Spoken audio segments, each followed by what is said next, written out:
yesterday when we stopped our story, we had Jonas and the giver trying, or they had worked out a plan for Jonas to leave the community. And it sounded like a pretty sound plan. Jonas kept trying to get the giver to go with him. He was like, please go with me, please go with me. And the giver was just like, I need to stay. I got to help the people that are left work through those emotions and feelings that are definitely going to come along with you leaving. And so they have the plan in place.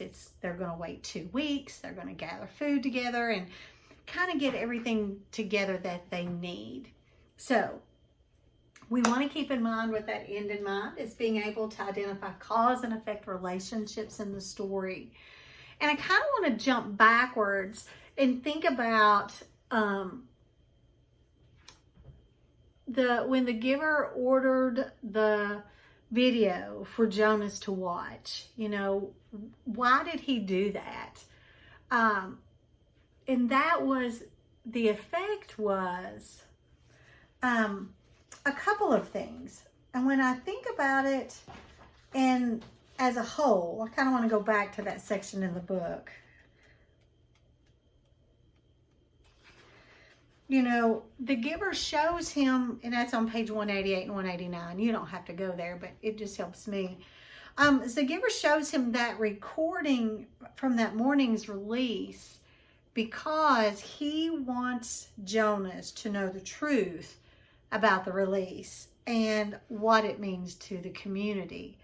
So the effect is that he wants to show Jonas the video of the release. And the because is because he wants Jonas to truly understand what the people in charge are doing to the community, and the lying that's going on, and is what really is release. By showing him that, it put in this whole other thing in motion as far as Jonas's escape. Jonas can't live there anymore. He can't live with the knowledge of what's going on in his community. And so the greater effect is that now he's leaving. And the because is that now, because he now knows the truth, he's needing to leave. Cause and effect relationships. Our vocabulary is still the same. Nothing new, nothing unusual. When we get ready to take the test in a couple days, it will probably be those fill in the blank vocabulary things. I need to make myself a note on the lesson plan that I really did want you all to do vocabulary builder. I like how you uploaded those to me last week and let me kind of get an idea to make sure that you knew where you were going. So we want to open our book to page 204. We are starting chapter 21. So we're going to be on day 4, week 3. That's where we are.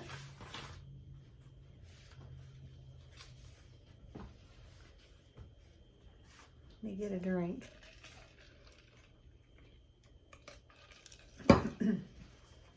All right.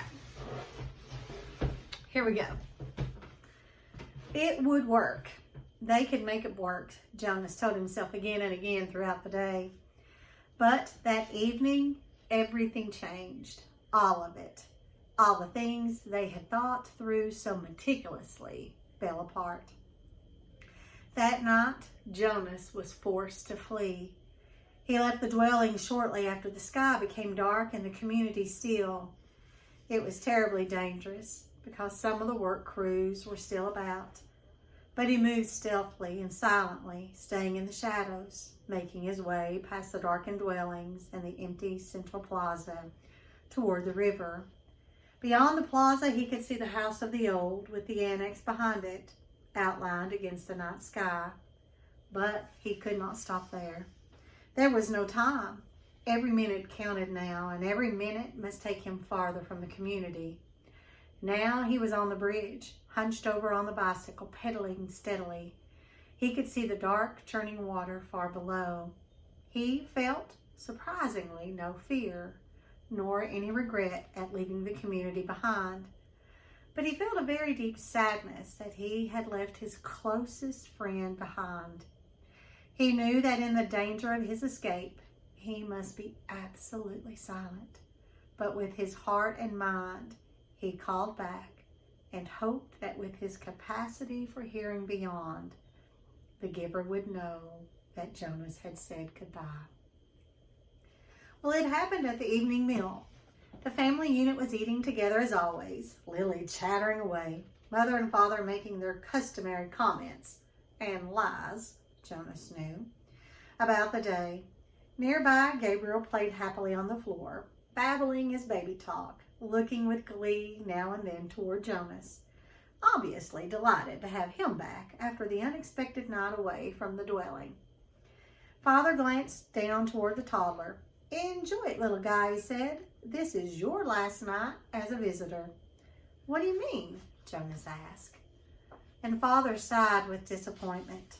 "Well, you know, he wasn't here when you got home this morning because we had him stay overnight at the nurturing center. It seemed like a good opportunity, with you gone, to give it a try. He'd been sleeping so soundly." "Didn't it go well?" Mother asked sympathetically. And Father gave a rueful laugh. "That's an understatement. It was a disaster. He cried all night, apparently. The night crew couldn't handle it. They were really frazzled by the time I got to work." "Gabe, you naughty thing," Lily said with a scolding little cluck toward the grinning toddler on the floor. "So," Father went on, "we obviously had to make the decision. Even I voted for Gabriel's release when we had the meeting this afternoon." Well, Jonas put down his fork and stared at his father. "Release?" he asked, and Father nodded. "We certainly gave it our best try, didn't we?" "Yes, we did," Mother agreed empathetically. And Lily nodded in agreement too. Jonas worked at keeping his voice absolutely calm. "When?" he asked. "When will he be released?" "Well, first thing tomorrow morning. We have to start our preparations for the naming ceremony, so we thought we'd get this taken care of right away." "It's bye-bye to you, Gabe, in the morning," Father had said in a sweet sing-song voice. So if you think back to that new twin, they're going to kill Gabe because he's an inconvenience. His sleeping pattern does not fit in with the rest of the community's idea of everything has to go a certain way. So cause and effect relationships. The effect is they're going to release Gabriel. The cause is because he doesn't sleep through the night. He cries. So Jonas reached the opposite side of the river, stopped briefly, and looked back. The community where his entire life had been lived lay behind him, now sleeping. At dawn, the orderly, disciplined life he had always known would continue again without him. The life where nothing was ever unexpected, or inconvenient, or unusual. The life without color, pain, or past. He pushed firmly again at the pedal with his foot and continued riding along the road. It was not safe to spend time looking back. And he thought of the rules that he had broken so far, enough that if he were caught now, he would be condemned. First, he had left the dwelling at night, a major transgression. Second, he had robbed the community of food, a very serious crime, even though what he had taken was leftovers set out on the dwelling doorsteps for collection. Third, he had stolen his father's bicycle. He had hesitated for a moment, standing beside the bike port in the darkness, not wanting anything of his father's and uncertain as well whether he could comfortably ride the larger bike when he was so accustomed to his own. But it was necessary because it had the child seat attached to the back, and he had taken Gabriel too. So, let's think about why in the world did Jonas take Gabriel? Well, he took Gabriel because he knew that they were going to kill Gabriel. And so he was not going to let him stay there. So he's rescuing Gabriel from this uncertain death, which is a very heroic thing to do.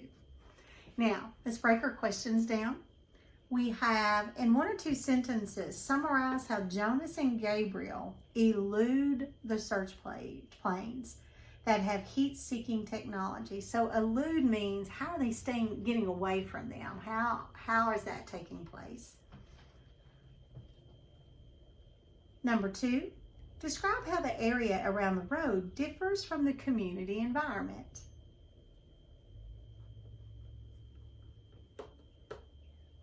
Three, why does Jonas work hard to bring back memories of feast? And last, in this part of the story, the author shows Jonas to be what?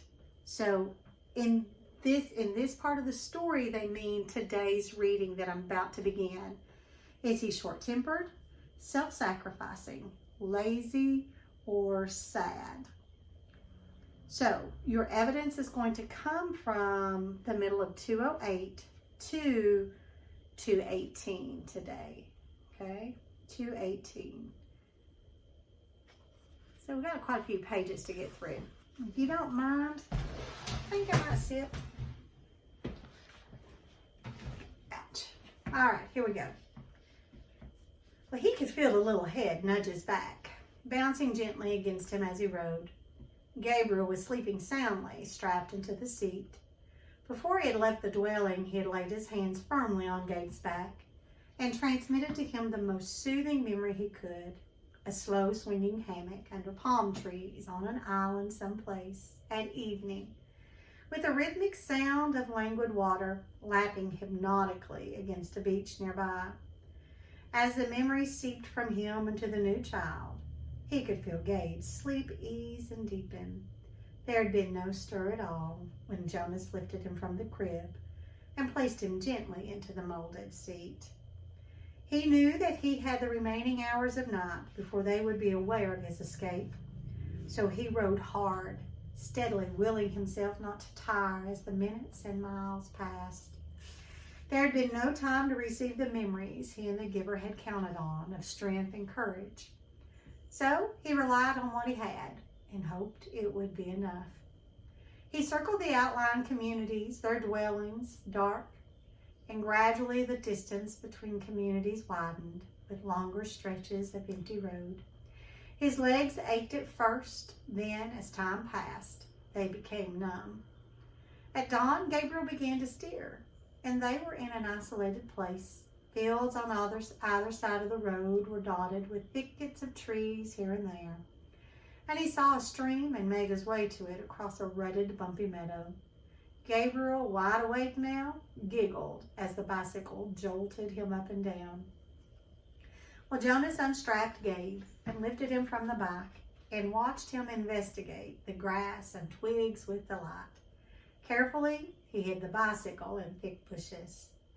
"Morning meal, Gabe?" He unwrapped some of the food and fed them both. Then he filled the cup he had brought with water from the stream and held it for Gabriel to drink. He drank thirstily himself and sat by the stream, watching the new child play. He was exhausted. He knew he must sleep, resting his own muscles and preparing himself for more hours on the bicycle. It would not be safe to travel in daylight. They would be looking for him soon, and he found a place deeply hidden in the trees, and he took the new child there and lay down, holding Gabriel in his arms. Gabe struggled cheerfully as if it were a wrestling game, the kind they played back in the dwelling with tickles and laughter. "Sorry, Gabe," Jonas told him. "I know it's morning and I know you just woke up, but we have to sleep now." He cuddled the small body close to him and rubbed the little back, and he murmured to Gabriel soothingly. Then he pressed his hands firmly and transmitted a memory of deep, contented exhaustion. Gabriel's head nodded, and after a moment, and then fell asleep against Jonas's chest. Together, the fugitives slept through the first dangerous day. Well, the most terrifying thing was the plains. By now, days had passed. Jonas no longer knew how many. The journey had become automatic. The sleep by days hidden in underbrush and trees. The finding of water. The careful division of scraps of food, augmented by what he could find in the fields. And the endless miles on the bicycle by night. His leg muscles were taut now. They ached when he settled himself to sleep, but they were stronger, and he stopped now less often to rest. Sometimes he paused and lifted Gabriel down for a brief bit of exercise, running down the road or through a field together in the dark. But always when he returned, strapped the uncomplaining toddler into the seat again and remounted. His legs were ready. So he had enough strength of his own and had not needed what the giver might have provided had there been time. But when the plains came, he wished that he could have received the courage. He knew they were search planes. They flew so low that they woke him with the noise of their engines, and sometimes, looking out and up, fearfully from the hiding places, he could almost see the faces of the searchers. He knew that they could not see color, and that their flesh, as well as Gabriel's light golden curls, would be no more than smears of gray against the colorless foliage. But he remembered from his science and technology studies at school that the search planes used heat-seeking devices, which could identify body warmth and would hone in on two humans huddled in shrubbery. So always, when he heard the aircraft sound, he reached to Gabriel and transmitted memories of snow, keeping some for himself. Together they became cold, and when the planes were gone, they would shiver, holding each other until sleep came again. Sometimes urging the memories into Gabriel, Jonas felt that they were more shallow, a little weaker than they had been. It was what he had hoped and what he and the giver had planned, that as he moved away from the community, he would shed the memories and leave them behind for the people. But now, when he needed them, when the planes came, he tried hard to cling to what he still had of cold and to use it for their survival. Well, usually the aircraft came by day when they were hiding, but he was alert at night too, on the road, always listening intently for the sound of the engines. Even Gabriel listened and would call out, "Plane, plane," sometimes before Jonas had heard the terrifying noise. When the aircraft searchers came, as they did occasionally during the night as they rode, Jonas sped to the nearest tree or bush, dropped to the ground, and made himself and Gabriel cold. But it was sometimes a frighteningly close call. As he pedaled through the nights, through an isolated landscape now, and with the communities far behind and no sign of human habitation around him or ahead, he was constantly, vigilantly looking for the next nearest hiding place should the sound of engines come. But the frequency of the planes diminished. They came less often and flew when they did come, less slowly, as if the search had become haphazard and no longer hopeful. Finally, there was an entire day and night when they did not come at all. Now, the landscape was changing. It was a sudden change, subtle change, hard to identify at first. The road was narrower and bumpy, apparently no longer tended by road crews. It was harder suddenly to balance on the bike as the front wheel wobbled over stones and ruts. One night, Jonas fell when the bike jolted to a sudden stop against a rock. Well, he grabbed instinctively for Gabriel, and the new child, strapped tightly in his seat, was uninjured, only frightened, when the bike fell to its side. But Jonas's ankle was twisted, and his knees were scraped and raw, blood seeping through his torn trousers. Painfully, he righted himself and the bike and reassured Gabe. Tentatively, he began to ride in daylight.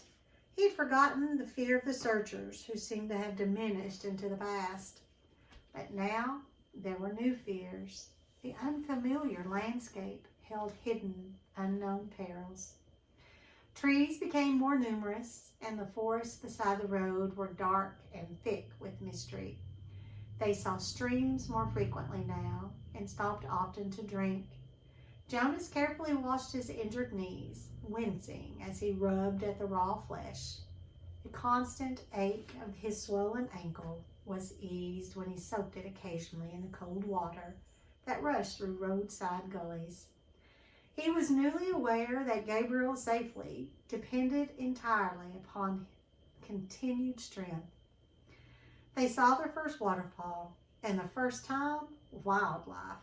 "Plane, plane," Gabriel called, and Jonas turned swiftly into the trees, though he had not seen planes in days, and he did not hear any aircraft engines now. When he stopped the bicycle in the shrubbery and turned to grab Gabe, he saw the small, chubby arm pointing toward the sky.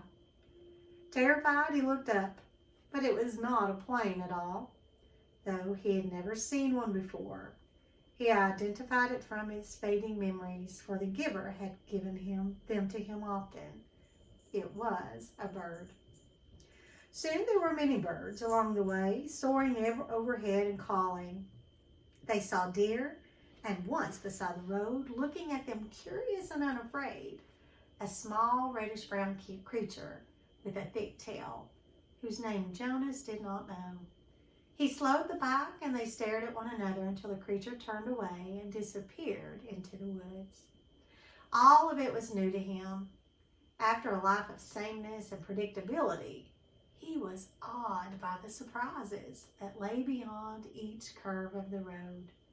He slowed the bike again and again to look with wonder at wildflowers, to enjoy the throaty warble of a new bird nearby, or merely to watch the way wind shifted the leaves in the skies or in the trees. During his 12 years in the community, he had never felt such simple moments of exquisite happiness. But there were desperate fears building in him now as well. The most relentless of his new fears was that they would starve now that they had left the cultivated fields behind them. It was almost impossible to find food. They finished the meager store of potatoes and carrots they had saved from the last agricultural area, and now they were always hungry. Jonas knelt by a stream and tried without success to catch a fish with his hands. Frustrated, he threw rocks into the water, knowing even as he did so that it was useless. Finally, in desperation, he fashioned a makeshift net, looping the strands of Gabriel's blanket around a curved stick. After countless tries, the net yielded 2 flopping silvery fish. Methodically, Jonas hacked them to pieces with a sharp rock and fed the raw shreds to himself and to Gabriel. They ate some berries and tried without success to catch a bird. At night, while Gabriel slept beside him, Jonas lay awake, tortured by hunger, and remembered his life in the community where meals were delivered to each dwelling each day. He tried to use the flagging power of his memory to recreate meals and manage brief, tantalizing fragments, banquets with huge roasted meats, birthday parties with thick frosted cakes and lush fruits picked and eaten, sun-warmed and dripping from trees. But when the memory glimpses subsided, he was left with a gnawing, painful emptiness. Jonas remembered suddenly and grimly the time in his childhood when he had been chastised for misusing a word. The word had been starving. "You have never been starving," he had been told. "You will never be starving." Well, now he was. If he'd stayed in the community, he would not be. It was simple as that. Once he had yearned for choice. Then, when he had had a choice, he had made the wrong one, the choice to leave. And now he was starving. But if he had stayed, his thoughts continued. If he had stayed, he wouldn't have starved. He would have starved in other ways. He would have lived a life hungry for feelings, for color, and for love. And Gabriel? For Gabriel, there would have been no life at all. So there had not really been a choice. It became a struggle to ride the bicycle, and as Jonas weakened from lack of food, and realized at the same time that he was encountering something he had for a long time yearned to see, heels. His sprained ankle throbbed as he forced the pedal downward in an effort that was almost beyond him. And the weather was changing. It rained for 2 days. Jonas had never seen rain, though he had experienced it often in his memories. He had liked those rains, enjoyed the new feelings of it, but this was different. He and Gabriel became cold and wet, and it was hard to get dry, even when sunshine occasionally followed.